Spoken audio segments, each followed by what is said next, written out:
before I head over to my family's to watch the Dodger game. We have Dodgers and Mets here. I should put my lucky little Dodger hat on. Dodgers Mets, ugly day, 52 degrees, wind blowing left to right, but slightly in from left. I already think that you wanted the lefties more in this game, and I think so even more now with a couple exceptions I'll talk through, and I'll get into my exposures. I ran some builds. This is basically the build I used. I made a couple of hand builds that were a little bit different, so I actually have a little bit slightly different ownership on some of these guys. But just let's start with the pitching. If these ownership numbers are anywhere near real for the captain, I think we can throw these guys out to some extent. You can see I have one lineup with each of them. If I had to pick one, it would probably be Severino, just because I don't think the strikeout upside is quite high enough for Buehler. Maybe he surprises us all and flashes back, but even back then, he's never really been a strikeout guy. And I could see, things getting a little bit, it's hard for me to see him scoring huge tonight. You can see that these are going to be the two highest owned plays. So I guess one of my biggest things on this slate is to basically ignore Severino and Buehler, to not ignore them as a captain, but basically, you see one lineup of 30 that I've got with them as captains. I just don't think we need to do this. I think there's plenty of other ways to go. And I do not necessarily buy into Severino or Buehler tonight. And at the same time, I don't feel incredible about the offenses. It's not great hitting weather. And so it's kind of a weird one, but I found myself using a lot of the relief pitching in the flex, and I will show you my exposure as far as captains go. And now that I've actually tightened things up a little bit with some of my hand builds and what I got and all that, I'm very high on. I'm very high on like Alonso is completely owned Buehler. It's only been, he's got 4 home runs and 15 at bats. I know it's not a big, huge sample size, but he profiles as someone who would, and he can hit the ball the opposite way. We've seen those opposite field home runs already this postseason. And it's harder to get one out to left. If there's a guy strong enough to do it, Alonso would be my guy. You can see after that, Alonso and Shohei are my two highest owned. They're both going to be a little over 20% for me, so that makes up the bulk of it. Lindor, in the script, I got to Nimmo. Did not get to him in any of the hand builds or any of my whittling down, but I really do like Lindor. And I do like Nimmo in the matchup. He just can barely walk, so you're not going to get the stolen bases. I wanted to force in some Tommy Edman just because I think there's stolen base. There's great stolen base upside for both sides, by the way. Both Severino especially. You can steal on him. You can run on him. The question is, will they choose to pull that trigger? They haven't really gone to it much in the postseason. I think tonight's a reasonable bet. So I liked Edman. I initially wanted to get Winker, but my Winker has now turned into JD Martinez a little bit. Otherwise, you get the Mookie, Alvarez, Freeman, Severino, Muncy, and I do have one Evan Phillips captain.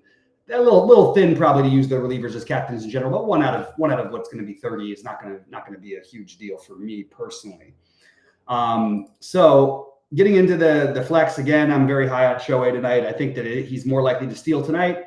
I also use tremendous power upside against Severino. Severino has not been impressive to me at all for his last few starts, even though he kind of got away with it a little bit a couple times. I'm betting that does not happen again. So I am going to. This is where I'm sort of overweight. On FanDuel, even I have Lux as captain some. I like Lux in this matchup quite a bit. Again, I want to go with the lefties. You can see I'm extremely lefty heavy in where I wanted to go. And then I did get some exposure to Buehler and Severino because points do matter, but I wanted to make sure I was below the field, which I accomplished. And I'm going to be well below the field overall when you factor in the captains. I just think that there's better ways to build without those guys.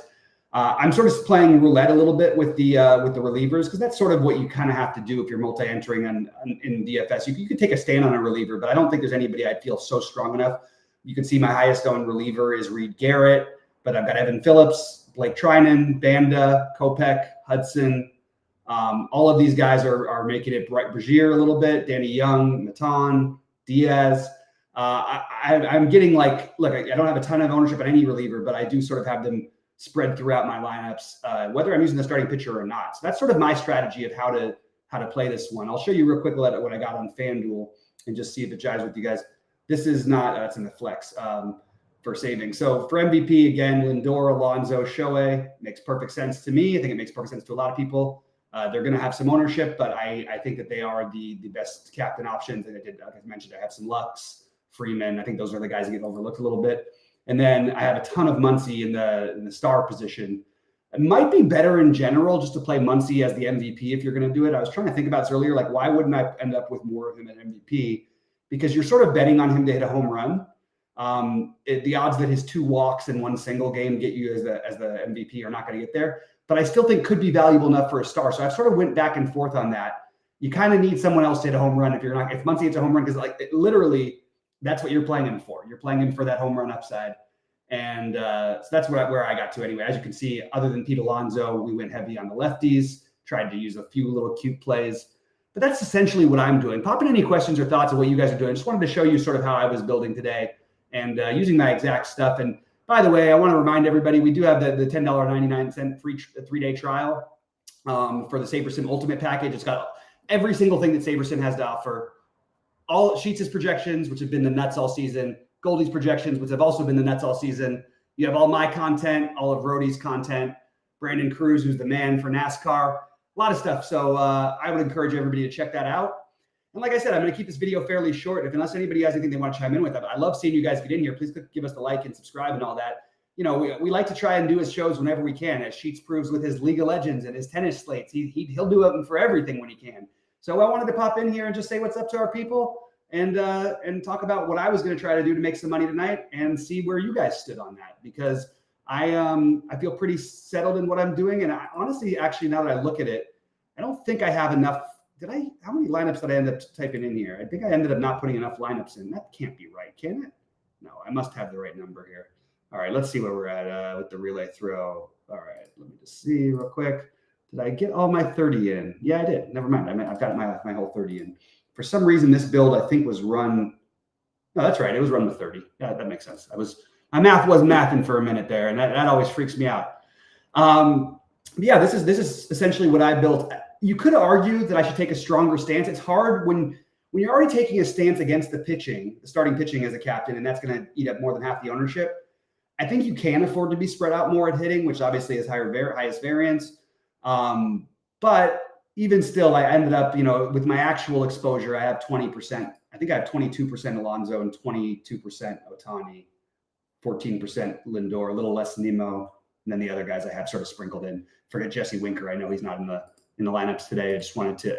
Early in the day, I wasn't sure all of a sudden why they would start JD Martinez and not Winker in a righty lefty when they had the opportunity. Maybe because the Dodgers only have one lefty in the bullpen, they're not going to have a chance to use Martinez off the bench. That's something that occurred to me, where they will have an opportunity to use Winker if they want to go that direction. Pretty smart by the Mets, in my opinion. I don't feel incredibly strong about this game. I predict the Dodgers will win somewhere in the 5-3, 6-4 type of range. But again, not great hitting weather, not something I want to bet the over on. Going to be hard for me to pick against the Dodgers in general here, but if there was a matchup that I didn't like for them, this would be the one. It's not Severino. It's just that I still want to see, and I know people say, oh, Buehler didn't deserve what happened to him. Yes, he got unlucky. The air and the base running thing with Machado last time, and then the air after, or the mistake by Rojas, whatever you want to call it. That wasn't his fault, but I mean, he didn't deserve to be his, but he still pitched 5 innings, had 0 strikeouts. I haven't seen the same guy who I saw a couple of years ago that looked like he was going to be a future Cy Young winner. So I'm just a little lower on the pitching in general. And I think that's my best way of getting different, along with going out of my way to play, these look at you can see the expected ownership on these guys. If we're going to talk about sub 10% guys, let's load up on them.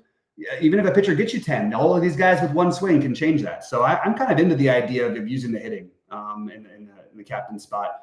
Obviously, you have no choice on FanDuel, but stick with the lefties. That would be my recommendation. And the righties with opposite field power, those would be, I guess you could include Marte, but I would mostly talk about Alonso and JD Martinez, who I could see going the other way easily off Buehler. All it takes is one pitch, and that's what you're hoping for on a showdown slate in MLB. We'll have a bunch more shows coming up, but the fact that we did this, and this many people popped in just for a random we had no, didn't tell anybody what time to be here, didn't tell anybody what we're doing, and we still did it. So I'm happy you guys all showed up, and I would appreciate the like button. We love doing these videos for free. We did put some videos of Sheets' tutorials behind the paywall. If you are a member of our site, I suggest you guys do check those out. They're awesome. We're also going to be switching over to the new SaberSim, and we have it available already for us. And it's, again, you can just click on the button when you go to tools if you're a member. But I'm using the old version because I'm still a little more familiar with it. I'm probably about a week away, which just in time for NBA to get that rolling. So jump on in, come in and join us. Anybody with any questions or thoughts, you want to say what I thought, go ahead, let me know. I did do my over-under on, I just tweeted it out. I just tweeted out all of my over-unders for every team this year, who I liked and who I didn't. So check that out when you have a moment if you want to. It's kind of a fun list. Let me know what you think is what you disagree with and what I agree with. I also put in my bets for who's going to win each award. There's some that I really like. There's a couple of long shots that I really like. Here's a really weird long shot one. I almost got the Bradley Beal. I had Bradley Beal at 87.5 to 1 a couple years ago, and it took Steph scoring 40 a game for the last month on average to pass up Bradley Beal, who had him by like 2 points, 2 full points. It was pretty brutal. But 87.5 to 1, and my sneaky one this year is Cam Thomas is 50 to 1. Cam Thomas could lead the league in scoring this year. That sounds crazy, I know, but I'm just saying, if you're an NBA person and you understand how much volume that guy's going to get and how, when he plays, he's already a 25-point-a-game scorer as it is. Can he jump up a little bit for a terrible team that has nobody else to look to? I think he can. So I think Cam Thomas on a truly awful team is a really interesting long shot bet to be the highest scoring player in the league this season. He's my favorite long shot bet. The obvious candidates are the more reasonable ones, but I did want to throw that out there that I think that he's a really, really good bet.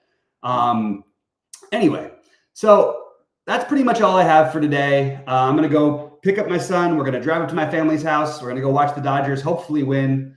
And boy, man, I'm nervous about this series. I really want this Dodgers-Yankees thing to happen. And Sheets and I have a little deal going. So we got to make this work. So appreciate all you guys for tuning in. Hopefully this was helpful. At least it gives you an idea of what I'm doing.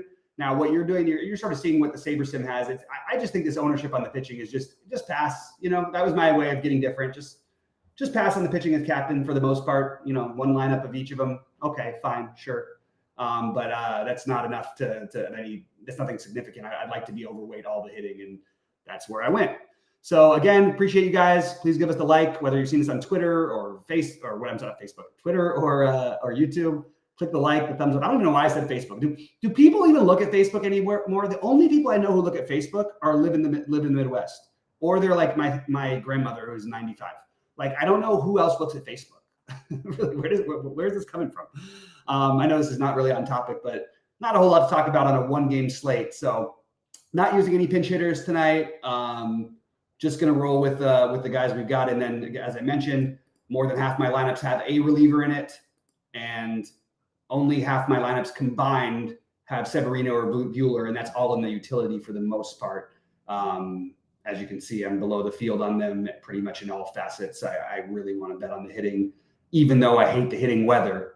And again, I did this early in the day, so I put 0 on JD Martinez because I wanted to see, and obviously it would change a lot of things if I just did put the total back and if I forced Winker out of there, because Winker is one that I was trying to force in when I thought that, hey, won't they start Winker against another one? No, they didn't. So that is what it is. Why is it not working? Well, whatever. Anyway, we appreciate you guys. Good luck to everybody tonight. I'll be in the Discord for any site members who have any questions, problems, things. We have football coming up tomorrow that we're going to be doing. We'll do a live showdown with me and Brandon, and hopefully Sheets will join us.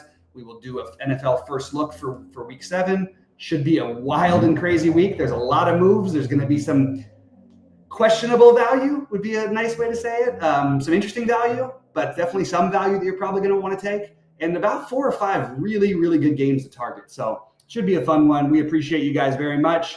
Click the like on the way